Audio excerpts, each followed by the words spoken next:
அன்புக்குரிய சகோதர சகோதரிகளே, நம் ஆண்டவர் இயேசு கிறிஸ்துவின் நாமத்தில் உங்களுக்காக நாங்கள் செபிக்கிறோம், உங்களை வாழ்த்துகிறோம். நல்லா இருக்கீங்களா? எப்படி இருக்கீங்க?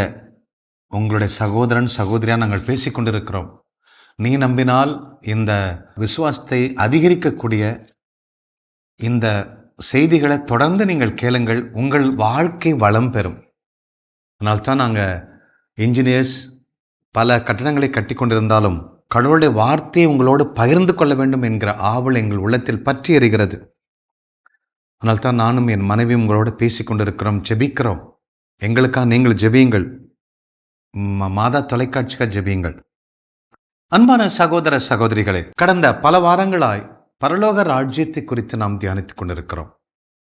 கடந்த 2 வாரங்களாய் பரலோக ராஜ்யத்திற்கு ஒரு எதிரான ஒரு ராஜ்யம் இருக்கிறது. There is a battle between the kingdom of God and the kingdom of devil. இன்னொரு இருளான ஆட்சி ஒன்று இருக்கிறது, ஒளியின் ஆட்சி. இந்த ஒளியின் ஆட்சி தான் கடவுளுடைய ஆட்சி, இருளான ஆட்சி பிசாசின் ஆட்சி. ரெண்டுக்கும் போராட்டம் நடக்கிறது என்பதை பார்த்து கொண்டிருக்கிறோம். ஒளியின் ஆட்சி என்ன சொல்லுது? நமக்கு அத்தனை சிஸ்டத்தையும் சொல்லி, நல்வாழ்வின் திட்டங்களை சொல்லி, அதுக்கு தகுதிப்படுத்தி, தம்முடைய ரத்தத்தால் தகுதிப்படுத்தி இந்த வாழ்க்கையை அனுபவிங்க, ராஜா என்ன அனுபவிக்கிறாரோ அதை பிள்ளைகள் அனுபவிக்கணும் அப்படிங்கிறது தான் பரலோக ராஜ்யத்தினுடைய கொள்கை. ஆனால் பிசாசு ராஜ்யம், இருளின் ராஜ்யத்தினுடைய கோட்பாடு என்ன சொல்லுகிறது என்றால், நீ என்னதான் அறிவித்தாலும் உன்னை பொய் சொல்லி ஏமாற்றி ஒரு அறியாமையில் வைத்து கடவுள் வார்த்தை பலிக்காது, அவர் நீ பாவம் செஞ்சால் சாவேன்னு சொன்னால் நீ சாக மாட்ட, உனக்கு சுகமாகுன்னு சொன்னால் சுகமாகாது, இப்படி ஆப்போசிட்டாக சொல்லி நம்மளை மெஸ்மரைஸ் பண்ணி இருக்கக்கூடிய சூழ்நிலை காண்பித்து, நீ பரலோக ராஜ்யத்தில் இல்லை, கடவுள் உன்னோட இல்லை, கடவுள் உன்னை கைவிட்டு விட்டார் என்று சொல்லி பயத்தை கொடுத்து நம்மை பரலோக ராஜ்யத்தை பிரித்து அடிமைகளாக சப்ஜெக்டாக ஒரு ஒழிச்சு போடணும் என்பதுதான் இருளின் ராஜ்யத்தினுடைய கொள்கை. அன்பான சகோதர சகோதரிகளே, பிசாசு devil steals through doubt, unbelief and tradition, steals the word of God. இறைவார்த்தை நமக்கு கொடுக்கப்பட்டிருக்கிற நற்செய்தியை நமக்கு சந்தேகத்தை கொடுத்து, ஓ சுகமாகாதோ, அல்லது கடனை அடைக்க முடியாதோ, தூக்கமாட்டி செத்து போயிடலாம், அல்லது அவிசுவாசத்தை கொடுத்து, இன்னொன்று ட்ரெடிஷன்ஸ் பாருங்கள், நம்முடைய பல்வேறு ட்ரெடிஷனில் நம்ம மாட்டிகிட்டு இருக்கோம். இப்படித்தான் நம்மிடமிருந்து இறைவார்த்தைகளை திருடி கடவுளிடமிருந்து நம்மை திருடி விடுகிறது, நம்முடைய வாழ்வை அழிக்கிறது. You will become non-productive because that seed already sown has been taken out. நீங்கள் இறைவார்த்தை படித்து மண்ணுக்குள்ளே அவர் போடுறாரு, அந்த விதையை தோண்டி அதை எடுத்துகிட்டு போன அப்புறம் முளைக்கும்னு எதிர்பார்க்க முடியாது இல்லைங்களா?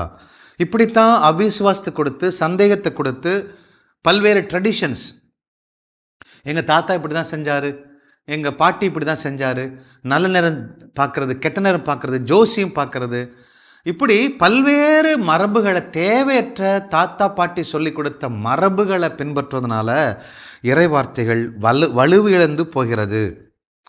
அன்பான சகோதர சகோதரிகளே, ஆண்டவர் இயேசு கிறிஸ்து சொல்கிறாரு, உங்களுடைய மரபுகளை பின்பற்றி 10 இருப்பாங்க நான் கொடுத்தா போதும், அல்லது இல்லை ரூல்ஸை நிறைவேற்றினா போதும், ஞாயிற்றுக்கிழமை சுகப்படுத்தக்கூடாது, இப்படிலாம் செஞ்சிங்கன்னா உங்களுக்கு கொடுக்கப்படுகிற இறைவார்த்தை வல்லமையற்றதாக போயிடும். பிசாசு அழகாக, எங்கள் பாட்டி இதை சொன்னிச்சு, எங்கள் தாத்தா இதை சொன்னார், காலைல 7 to 8:30 ராவு காலம், 9 to நல்ல நேரம், 11:12 யமகண்டம், இப்படி பல்வேறு ட்ரெடிஷன்ஸ் வழியாக நன்மைகளை இழக்கிறோம், இறைவார்த்தையின் வல்லமையை நம்ம இழந்து போகிறோம்.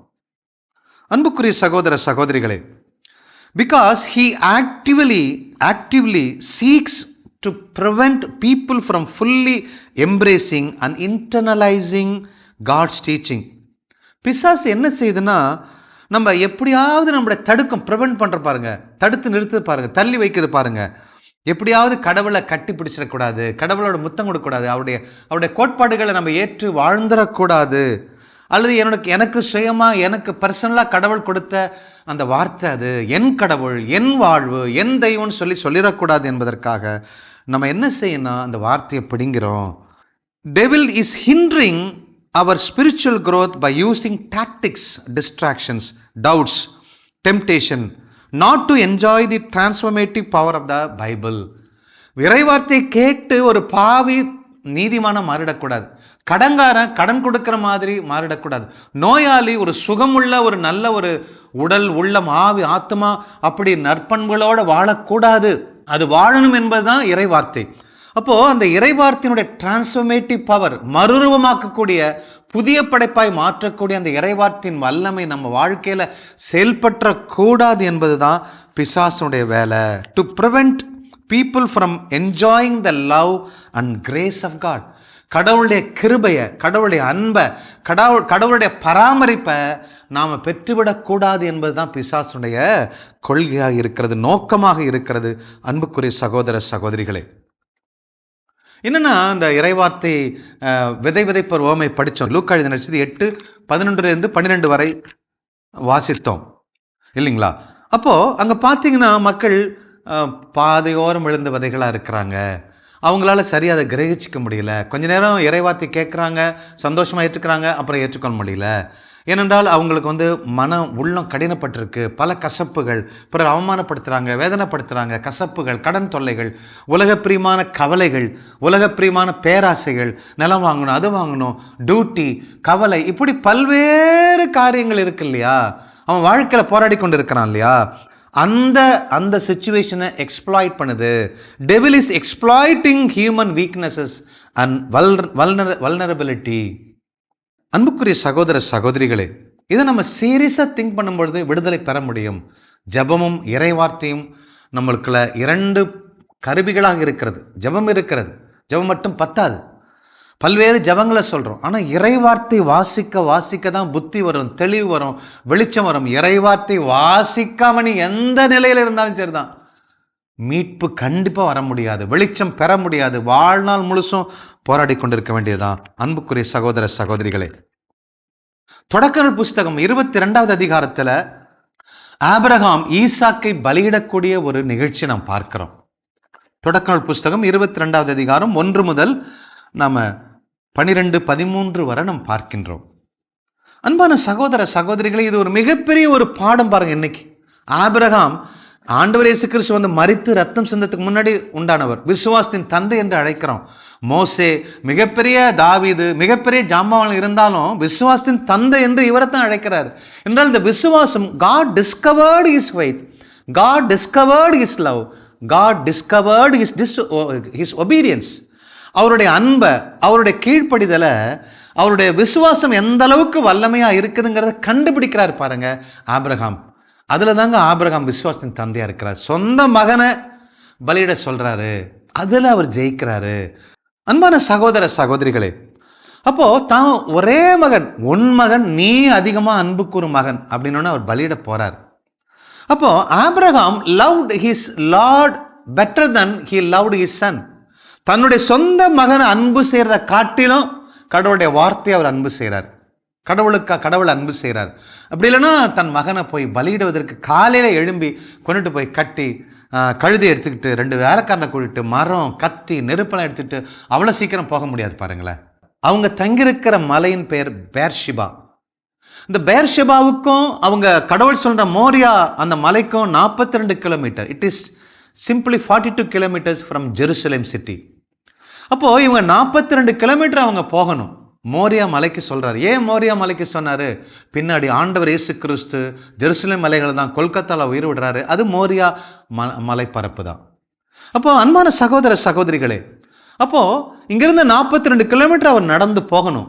அப்போ நடந்து போகும்போது அவருடைய மனநிலை எப்படி இருந்திருக்கும்? பையனை கூட்டிக்கிட்டாரு, விறகு வச்சுக்கிட்டாரு, கத்தி வச்சுக்கிட்டாரு, 2 வேலையால் கூட்டிக்கிட்டாரு, அவர் பாட்டுக்கு போகிறார்.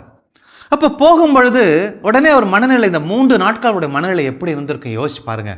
ஒரே பிள்ளை 100 வயசில் கொடுத்தாரு, இந்த பிள்ளை போய் கொலை பண்ண சொல்லிட்டாரு, எவ்வளோ வேதனையாக இருந்திருக்கும் யோசிச்சு பாருங்களேன். கவலைங்கிறவங்க இதை விட பெரிய கவலை வேற என்னங்க இருக்கு?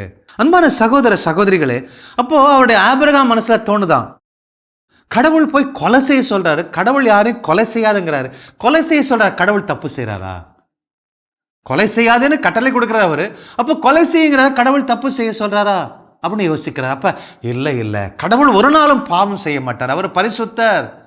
அப்போ கொலை செய்ய சொல்லலை, அப்போ பரிசுத்த பலி செய்ய சொல்றாரு அப்படின்னு அவருக்கு சந்தேகம் வருது. அதை தீர்த்து வைக்க அப்புறம் நடந்து போறாரு. அன்பான சகோதர சகோதரிகளே, இரண்டாவதாக ஆபிரகாமுக்குள்ள மனநிலையில் வந்த மிகப்பெரிய ஒரு போராட்டம் என்னன்னா, ஈசாக்க போய் பலியிடுறாரா சொல்றாரு. இந்த ரத்தத்தில் அவருக்கு என்ன ஆசை இருக்கு? ஏன் ஈசாக்க போய் பலியிடுறாரு? ஈசாக்கு ஒரு வேளை முரட்டாளா இருந்தா, கோவப்படுறவனா இருந்தா, விபச்சாரனா இருந்தா, பாவியா இருந்தா, கோயிலில் கொள்ளடிச்சா கொன்னலாம். ஆனால் இவன் தான் விதைக்கிற இடமெல்லாம் அற்புதம் செய்ய வைக்கிறாரு. கீழ்ப்படுகிறானே, அந்த இவ்வளோ பெரிய 20 வயசு ஆளை கொண்டுட்டு போய் அங்கே படுக்க வச்சு கட்டி விறகு மேலே வைக்கும்போது அவனுக்கு தெரியல, ஓடி இருக்கலாம், அப்பாவை 2 குத்துட்டு போயிருக்கலாம். 125 வயசு தானே, அப்படியே கீழ்ப்படிஞ்சு படுத்து கிடந்தானே. அப்படி ஒரு கீழ்ப்படியக்கூடிய ஒரு மகன் தானே. அப்போ பாவத்துக்கு பரிகார பலி இல்லை, ஈசாக்கு தண்டனை இல்லை, எனக்கு தண்டனை இல்லை, திரும்பி நடந்து போறார். அன்பான சகோதர சகோதரிகளே, அப்போ இன்னைக்கு நான் பலியிட்டுட்டுனா என் மனைவி எப்படி நாளைக்கு போய் பார்ப்பேன்? பிள்ளையோட போனான், பிள்ளைய பலிட்டு வந்திருக்கான்னு சொல்லி மனைவி திட்டுவாளே அப்படிங்கிற அந்த பயம் இருக்கு. பரவாயில்ல, கடவுள் சொல்றது கீழ்ப்படினோம்ல. போறாரு. அப்போ கேட்குறாரு, அவரே பேசுறாரு பாருங்க. என்ன சொல்றாருன்னா, அவருக்கு என்ன தோணுதுன்னா, கானானியர்கள் மத்தியில உயர்த்தி வச்சிருந்தார் ஆபிரகாம், எகிப்தியர் மத்தியில், பெர்சியர்கள் மத்தியில் அற்புதங்கள் மேல் அற்புதங்கள் செஞ்சு வச்சிருந்தார். சோதம் குமரா பட்டணத்தில் கூட எவ்வளோ பெரிய போரில் ஆபிரகாம் ஜெயிக்க வைத்தார், பல அற்புதங்களை செஞ்சு வச்சார். அப்போ இவங்கெல்லாம் கேட்கும்போது ஆபிரகாம் வணங்கின கடவுள் கைவிட்டுட்டார்ல, கடைசியில் பிள்ளைய கொடுத்து வெட்ட சொல்லிட்டார்ல, எல்லாம் சொல்லுவாங்களேன்னு மனசுக்குள்ள அவருக்கு ஓடுதான், திங்க் பண்ணுறார். அப்புறம் சொல்கிறாரு, இல்லை, கடவுள் கொடுத்த வாக்கு மாறாது, நிச்சயமாக ஒரு வார்த்தை செய்ய, அவர் சொன்னதை என்னைக்கு நிறைவேற்றாம போயிருக்கிறார். இல்லை, கடவுள் சொன்னா சொல்லிட்டது தான் அப்படின்னு சொல்லி திருப்திப்படுத்துக்க திரும்பி நடக்கிறார். 42 கிலோமீட்டர் தினமும் நடக்கிறார். 3 நாள் 3 பகல் 3 இரவு. எப்படி இருந்திருக்கும் அந்த பிள்ளையை பார்க்க. அப்போ இறுதியாக அவர் என்ன நினைக்கிறாருன்னா, அப்போ இல்லை, கடவுள் பொய் சொல்ல மாட்டார, அப்போ பொய் ஏமாற்ற மாட்டார அப்படின்னு சொல்லிட்டு அவர் என்ன சொல்றாரு, அப்போ கடவுள் வாக்கு மாறாரு. அப்போ பிள்ளைங்களை லட்சக்கணக்கில் பிள்ளைங்களை கொடுப்பேன்னு சொல்றவர் பொய் சொல்றாரா? இல்லையே, காலைல ஒன்று சொல்லிட்டு மத்தியானம் ஒன்று சொல்கிறவர் இல்லையே. அவர் காலையில் என்ன சொல்கிறாரோ அதான் மத்தியானம் சொல்வார். நேற்றும் என்றும் மாறாதாராச்ச, அவர் வாக்கு மாறாதாராச்ச, நமக்கு தான் தெரியல. செங்கடலை 2ஆக பிளக்கிறானா பிளப்பார், எகிப்திலிருந்து விடுதலை தரனா தருவார். அவர் சொல்லி செய்யாத ஒன்றும் இல்லை. அப்போ கடவுள் அப்புறம் முடிவுக்கு வராரு, கடவுள் வாக்கு மாறாத கடவுள். அப்போ இந்த ஈசாக்கு வழியாக தான் சந்ததி கொடுக்க போறேன்னு சொல்றாரு. ஆனால் அவனை போய் கொலை செய்ய சொல்றாரு, பலியிட சொல்றாரு. 2 கான்ட்ரடிக்ஷன் இருக்க. அப்போ எங்க அப்பா கடவுள் கான்ட்ரடிக்ஷன் உள்ளவரா? காலைல சொல்லிட்டு தண்ணி தரேன்னு சொல்லிட்டு அப்புறம் சுடுதண்ணியை தருவாரு, இல்ல பாயசத்தை தருவாரு. கான்ட்ரடிக்ஷன் இல்லை. there is no contradiction in my God. அவர் என்ன சொல்றாரு தான் செய்வாரு. முடிவுக்கு வராரு. அப்ப தீர்மானிக்கிறார், எஸ், ஏன் பிள்ளைய நான் வெட்டி எரிச்சு சாம்பலை ஆண்டவர் தூவப்பற, அப்படி தூவினாலும் அந்த சாம்பலில் இருந்து கடவுள் உயிர்த்தெழ செய்வார். he will resurrect my son from the ash அப்படின்னு அவர் விசுவாசிக்கிறாரு.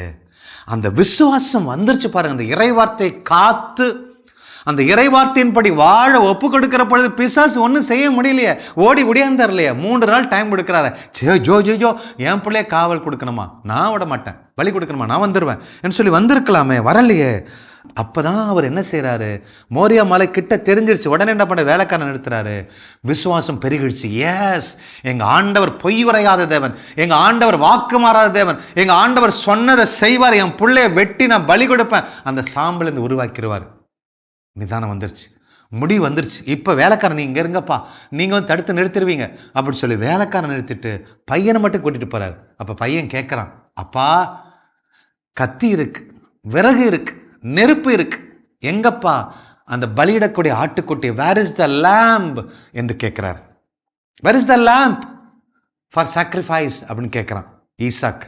அப்போ அவருடைய உள்ளம் எவ்வளோ வேதனைப்பட்டிருக்கோம், எவ்வளோ வேதனைப்பட்டிருக்கோம். டேடின்னு சொல்லி கூப்பிட்டா, அப்பா எல்லாம் இருக்கப்பா, ஆட்டுக்குட்டியை காணப்பா அப்படின்னு கேட்குறான். அந்த ஆட்டுக்குட்டியை இவன்தான்னு அவருக்கு தெரியும், ஆனால் வெளிப்படுத்தலை. ஒருவேளை கடவுளுடைய வார்த்தைக்கு நான் பலி கொடுக்க முடியாமல் போயிடுச்சுன்னா இவன்கிட்ட சொல்லி ஓடிட்டானா என்ன செய்யறது? இல்லைப்பா, கடவுள் தருவாருப்பா. எந்த அளவுக்கு அந்த இறைவார்த்தையை நான் காக்கணும், இறைவார்த்தையின் படி வாழணும்னு சொல்லி அந்த அளவுக்கு ஒரு மன உறுதி பாருங்க அவருக்கு.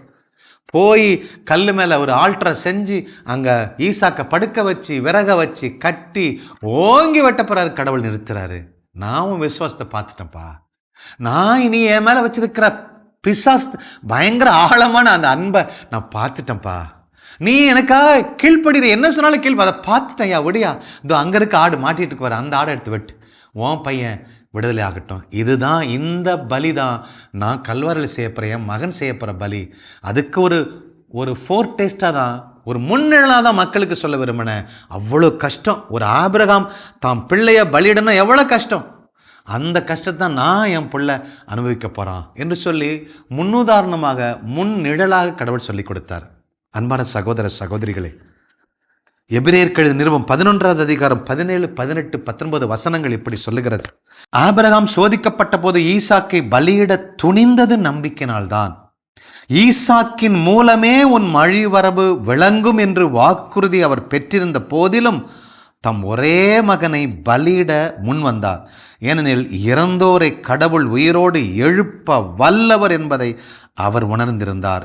எனவே அவர் தம் மகனை மீண்டும் பெற்றுக்கொண்டார். பின்பு நடக்கவிருந்ததற்கு இது ஒரு அறிகுறி, இயேசுவின் சாவுக்கு இது ஒரு அறிகுறி என்று எழுதப்பட்டிருக்கிறது. அன்புக்குரிய சகோதர சகோதரிகளே, இறை வார்த்தை காத்து கொள்வோம், இறை வார்த்தையை வாசிப்போம், அதன்படி வாழ்வோம், உலகத்தை ஜெயமெடுப்போம். God plus. கிறிஸ்து இயேசுவில் அன்புக்குரியவர்களே, ஆபிரகாமுடைய ஆசி நமக்கு வேணும். அவர் வழியாக நடைபெற்ற அத்தனை அற்புதங்கள் நம் வாழ்க்கையில நடைபெறணும். ஆனால் ஆபிரகாமிடம் இருந்த அந்த நம்பிக்கை, கடவுளுடைய வார்த்தையை நான் நிச்சயமா நம்பி அதை காத்து கொள்வேன், எந்த சூழ்நிலை வந்தாலும் அது என்னை கடவுளுடைய சித்தத்தை நிறைவேற்றுவதிலிருந்து என்னை பிரிக்கவே முடியாது என்று சொல்கிற அந்த ஒரு ஆழமான அந்த அன்புறவு அது நம்மிடத்துல இருக்கிறதா?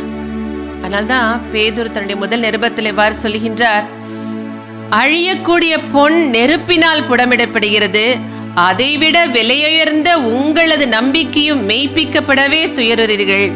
இயேசு கிறிஸ்து வெளிப்படும் போது அந்த நம்பிக்கை உங்களுக்கு புகழும் மாண்பும் பெருமையும் தருவதாய் விளங்கும் என்று சொல்கிறார்.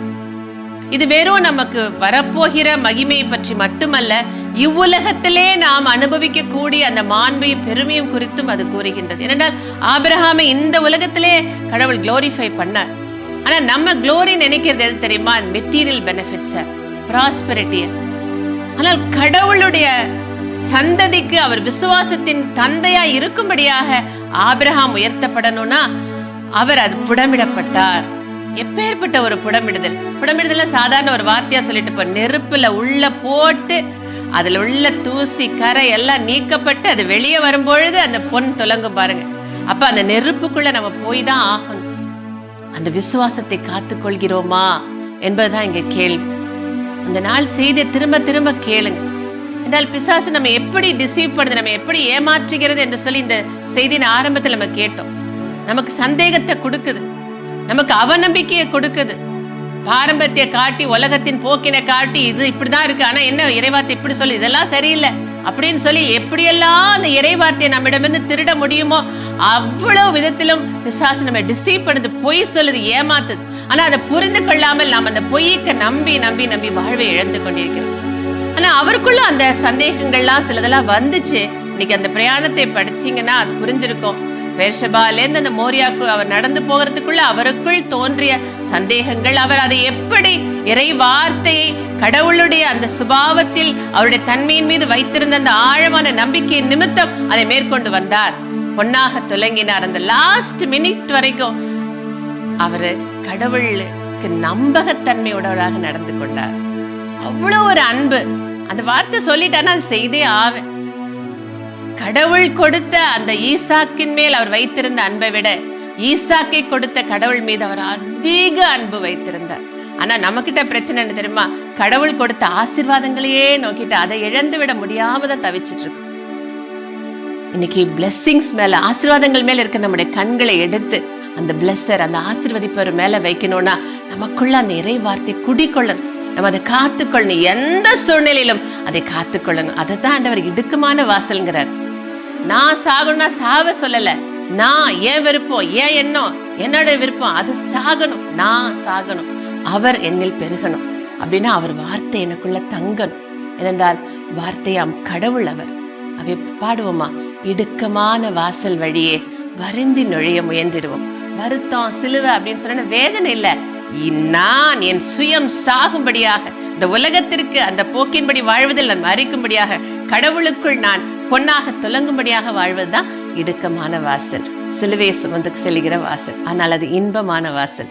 வாருங்கள், நுழைந்து பாடுவோம்.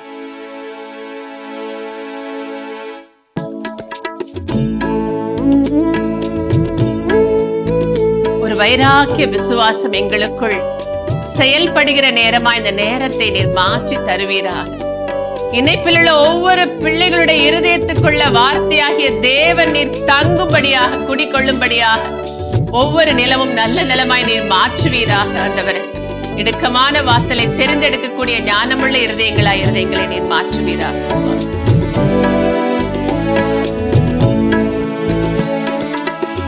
இடுக்கமான வாசல் வழியே வருந்தி நுழைய முயன்றிடுவோம். இடுக்கமான வாசல் வழியே வருந்தி நுழைய முயன்றிடுவோம். சிலுவை சுமந்து இயேசுவின் பின் சிரித்த முகமாய் சென்றிடுவோம்.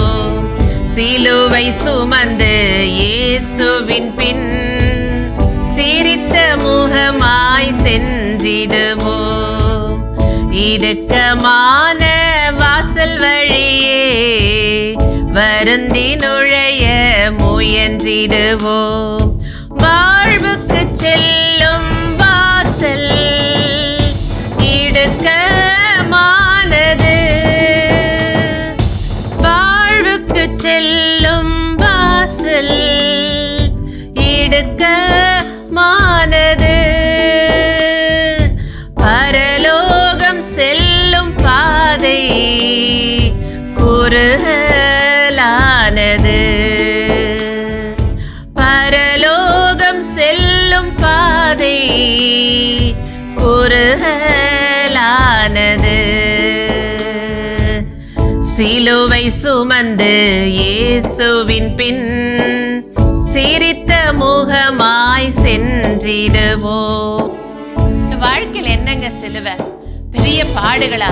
இல்ல, நம்முடைய கம்ஃபர்ட்ஸ், நம்முடைய தூக்கம், நம்ம விரும்பி பார்க்கிற சினிமா, சீரியல், களியாட்டங்கள், போதை வஸ்துக்கள், இன்னும் மோக பாவம், என்னுடைய பாய் ஃப்ரெண்டை விட முடியாது, என்னுடைய லவரை விட முடியாது என்று சொல்லி கடவுளுக்கு விரோதமான காரியங்களை வலிய பற்றி கொண்டிருக்கிறோமே, அதை விடுறதாங்க சிலுவையை சுமப்பது. ஆக இந்த நாள் ஒரு தீர்மானத்தோடு இறைவனை சொந்தமாக்கி கொள்ள, பொன்னாக துலங்க, இவற்றையெல்லாம் விடுவோம். இடுக்கமான வாசல் வழியாக நுழைவோம்.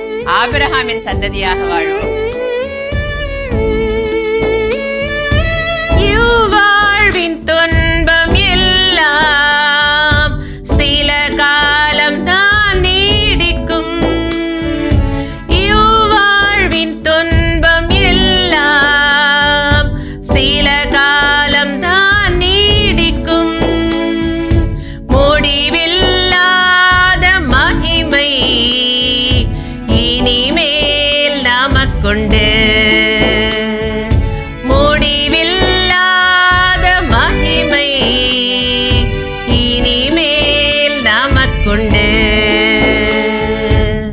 சிலுவை சுமந்து இயேசுவின் பின் சிரித்த முகமாய் சென்றிடுவோம். சிலுவை சுமந்து இயேசுவின் பின் சிரித்த முகமாய் சென்றிடுவோம். ஏன் ஆண்டவரே, இதோ வருகிறோம் ஆண்டவரே. இடுக்கமான வாசல் வழியாக நுழைய நாங்கள் வருந்தி முயன்று வருகிறோம் சுவாமி. அப்பா, அந்த இடுக்கமான வாசலில் நாங்கள் நுழைய, உம்முடைய இறை வார்த்தையை காத்து கொண்டு வாழ்கிற அந்த வாழ்க்கையை வாழ தடையாயிருக்கிற எல்லா காரியங்களை இந்த நாளில் நாங்கள் விட்டு விடுகிறோம் சுவாமி. அப்பா, எங்களுக்கு, எங்களுடைய கம்ஃபர்ட்ஸுக்கு நாங்கள் மறித்து, எங்களுடைய சுய விருப்பத்துக்கு மறித்து, அப்பா உம்முடைய சித்தத்தின்படி வாழ, உம்முடைய இறை வார்த்தையை காத்து கொள்ள கிருபை செய்வீராக ஆண்டவரே. இணைப்பில் உள்ள ஒவ்வொரு பிள்ளைகளும் அப்படியாக எல்லாவித களைகள் நீக்க பெற்று, அப்பா நல்ல நிலமாய் அவருடைய இருதயங்கள் மாறட்டும். அதிலே உம்முடைய உயிருள்ளதும் அழியாததுமாகிய வித்தாகி அந்த இறை வார்த்தை ஆழ வேரூன்றட்டும் சுவாமி. 30, 60, 100 பிள்ளைகள் பலன் கொடுப்பார்களாக. உம்முடைய அதிமிக மகிமைக்காய் நீர் செய்வீராக. எங்கள் ஆண்டவர் இயேசு கிறிஸ்துவின் நாமத்தில் ஜெபிக்கிறோம் எங்கள் ஜீவனுள்ள நல்ல பிதாவே, ஆமேன். அன்புக்குரியவர்களே, ஆண்டவராக இயேசு கிறிஸ்துவின் மீது முழுமையான நம்பிக்கை கொள்வோம், நிறை வாழ்வை பெற்றுக்கொள்வோம். God bless you. இயேசுவுக்கே புகழ், மரியே வாழ்க.